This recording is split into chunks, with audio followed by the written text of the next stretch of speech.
پیغمبر میفرماید هر کس فاطمه را اذیت کند گویا مرا اذیت کرده است و هر کس مرا اذیت کند گویا خدا را اذیت کرده است. این روایت درباره چه کسی هست؟ بعضی از آدم ها گاهی وقتا میگن بابا دیگه اینا ایام فاطمیه هم درست کردن، دیده اید؟ به مسخره میگن. ایام صادقیه هم درست کردن، نمیدونم ایام کاظمیه هم درست کردن. آقا جان هر کاری نه تندش خوبه نه کمرویش، ما این قاعده رو قبول داریم، اما ایناییم که این حرفا رو میزنن اینا یه مقداری باید برای مطالعه کنن. وقتی ایام فاطمیه میشود یعنی ایام عاشورا، یعنی ایام حزن اندوه. اصل مسئله اسلام در همین ایام است.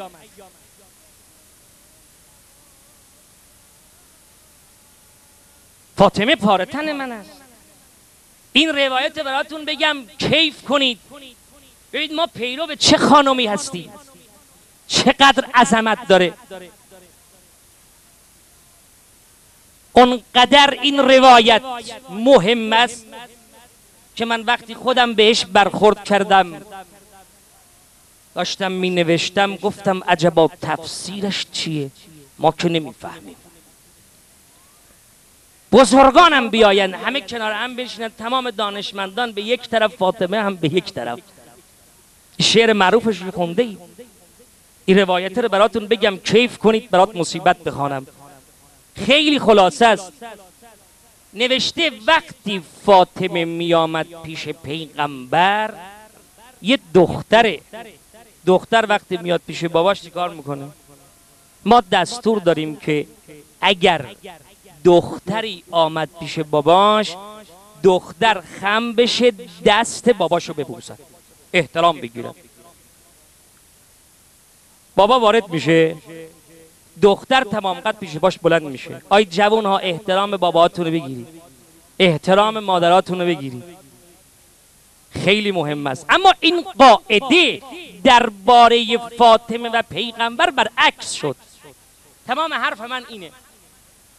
چطوری برعکس شد؟ نوشتن هرگاه فاطمه می آمد پیش پیغمبر، آیون نگاه به من کنید، پیغمبر تمام قد بلند می شد. اذا قام، هنگامی که فاطمه می آمد پیغمبر بلند می شد. اما بالاتر براتون بگم این قسمت روایت عزیزان هیئتی، اذا قام پیغمبر تمام قد بلند می شد، اما مهمش کجاست؟ اینه اذا قام الیها.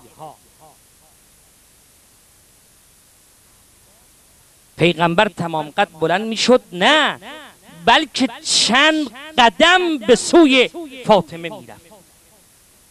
قاعده احترام برعکس شده است. پیغمبر به استقبال فاطمه می رود. اذا قام الیها، الیها یعنی به سوی.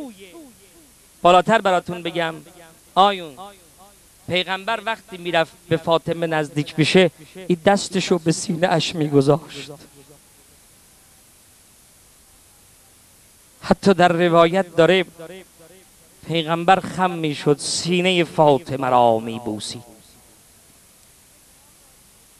میفرمود فاطمه جان سینه تو بوی بهشت میدهد.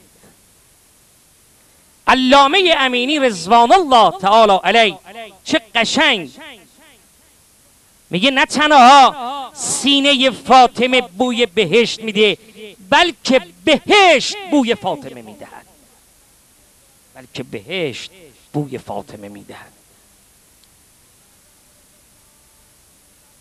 این شعر رو بارها براتون خوندم در بعضی از جلسات که ببینید دنیا در دست فاطمه است، آخرت در دست فاطمه است.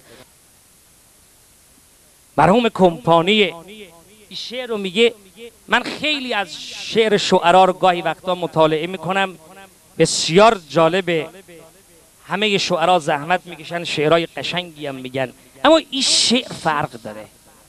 این شعر عنایت شده است، مثل شعر مرحوم اون تبریزی شاعر بزرگ شهریاره. مرحوم کمپانی تخلصش کمپانی آیت الله شیخ محمد حسین قروی اصفهانی از مراجع بزرگوار تقلیص هم شعر عربی گفته برای فاطمه و دیگر ائمه بزرگوار و هم شعر فارسی گفته، اما این قسمتش با دل انسان بازی میکنه. دختر فکر بکر من غنچه لب چوا کند، از نمکین کلام حق نمک ادا کند. من نمیخوام همشو بخونم. لیله قدر اولیا، نور نهار اصفیا، صبح جمال او طلوع از افق علا کند. لوح قدر به دست او. کجا میری؟ اگر من میگم قلبت در دست فاطمه باور کن. لوح قدر به دست او، کلک قضا به شست او، تا که مشیت الهیه چه اقتضا کند. حامل سر مستسر، حافظ غیب مستمر، دانش او احاطه بر دانش ما سوا کند. قبله خلق روی او، کعبه عشق کوی او، چشم امید سوی او، تا به که اعتنا کند. مگر فاطمه به هر کس اعتنا میکنه؟ مفتقرا یعنی بیچاره، مفتقر یعنی بیچاره، تخلص شعریشه. مفتقرا متاب رو از در او به هیچ سو، زان که مثل وجود را فزه او طلا کن. یک قدم برو طرف فاطمه. تو بگو علی، خود علی میاد. تو نمیخواد در خونه علی رو بزنی. تو بگو فاطمه، خود فاطمه میاد. این شعر شهریار رو همتون بلدید. برو ای گدای مسکین، با هم بخونیم. برو ای گدای مسکین، در خانه علی زن، که نگین پادشاهی دهد از کرم گدارا. یک عارفی در عالم رؤیا در مجله حوزه نوشته، میگه آقا اینطور نگو، اینطور بخون. نرو ای گدای مسکین در خانه علی زن. آقا چی کار کنم؟ نرم؟ میگه نه. نرو ای گدای مسکین در خانه علی زن، که علی همیشه کوبد در خانه گدارا. تو یک لحظه بگو فاطمه، تو یک لحظه بگو علی، میاد دست تو میگیرد. امام صادق علیه السلام فرموده و وجبت له الجنه. نمیگه اشک بریزی ها، میگه حالت بکا بگیری بهش بر تو واجب است، تا چه رسد به این که گریه کنی. گریه کردنم به قول معروف عنایت باید بشه. ایام حزن و اندوه بچه های فاطمه است. بیاد با هم بریم در خانه نیم سوخته فاطمه رو بزن.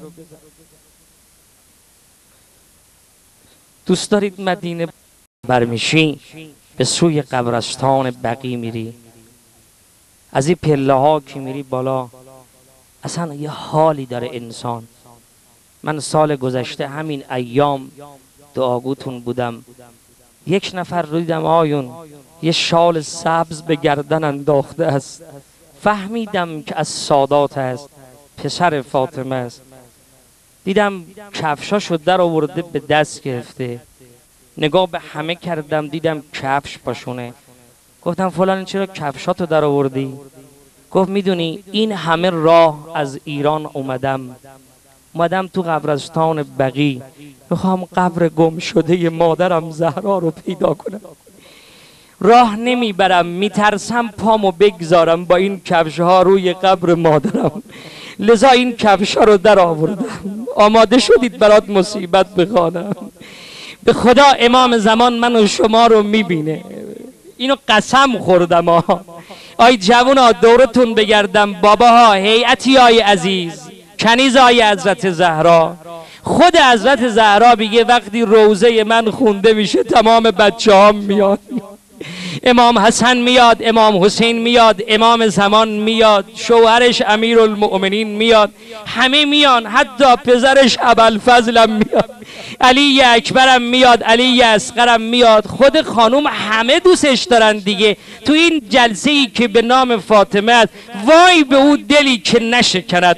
نگاه به گفته های من بیچاره نکنا، خدا میدونه معلوم نیست سال دیگه من و شما باشیم یا نباشیم، تعارف نداره. چرا سال دیگه، هفته دیگه، لحظه دیگه، الان که دعوت شدی تو جلسه حضرت زهرا نشستی، یا به این قلبت فشار بیاری، یه قطره اشک منو مهمون کن، از همه التماس دعا. به شیطونم بگو بره کنار. علامه ششتری میگه وقتی مصیبت اهل بیت خوانده میشه، شیطان میاد بهت میگه گریه نکنی.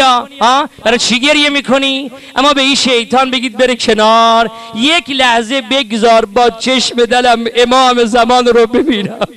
به خدا امام زمان شال عذاب گردن انداخته است. آی حسینیا، آی هیئتیا، آی ابوالفضلیا، حقشو ادا میکنید. فاطمیا، عزیزانم که از هیئت فاطمیه اومدن، بگم براتون یا نه، مصیبت هایی که میخونم خودم مطالعه کردم، از کسی هم نشنیدم. تو کتابم هم نوشتم، معتبر است. به خدا اگر انسان با دل بخونه، با دل بشنوه، اشکش جاری میشه. اما من میخوام بگم جلسه یک مادر برگزار شده است، پسر اون مادر امام زمان دم در ایستاده است.